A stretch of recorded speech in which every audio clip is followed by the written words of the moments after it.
Урматтуу достор, сиздер менен Агроматка Кыргызстан. Биз азыр Чүй области Московский районундагы Төлөк айылында турабыз. 54 гектар жерге Агроматка командасы сапаттуу тамчы атып сугаруу системасын орноткон. Система биздин ишеничтүү партнерлорубуз Агротамчы Өзбекстан менен биргеликте жасалды.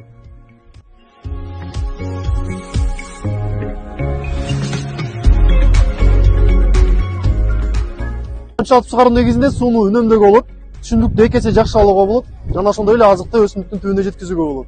Ал эми суу болсо, талаадан 1500 метрдей алыстыкта ушундай болгон каналдан барат.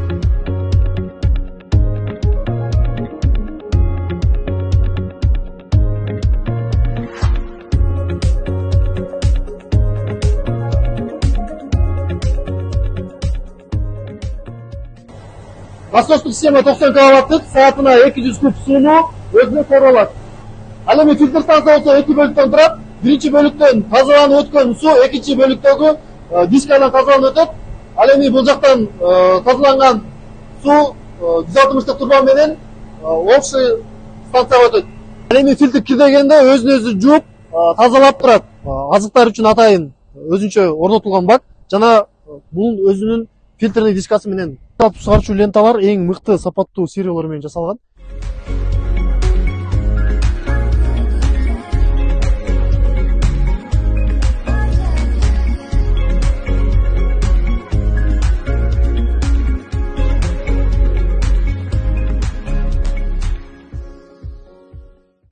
Бул жердин ээси Керимбек биздин фермерибиз.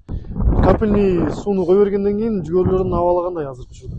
Так, эми өзү негизи в целом айтып кеткенде, жалпысынан айтып кеткенде, капельный орошениянын көп немеси бар экен, пайдасы бар экен. Биринчиден бул суу үнөмдөөсү. Экинчиден ар бир даңга суунун жеткиликтүүлүгү.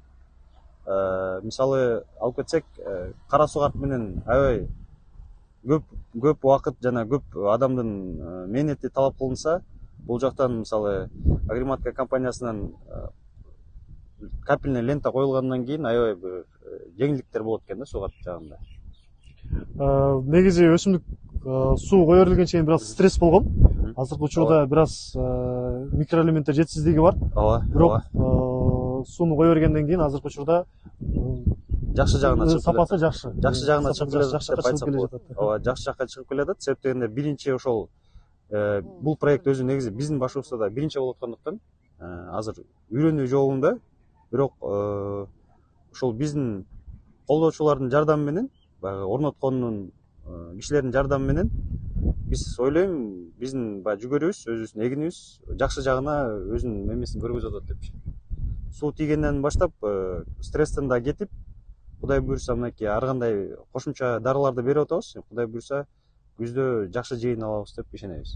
Ар кандай аракеттер кылынды. Кудайдын буйрса жаман деп айта албайбыз. Себеп дегенде мынакей өзүңөр көрүп аткандай жүгөрүбүз определенный бир жакшы жаатына чыгып калды. Кудайдын буйрса күздө жакшы жыйынтык чыгат деп ишенебиз.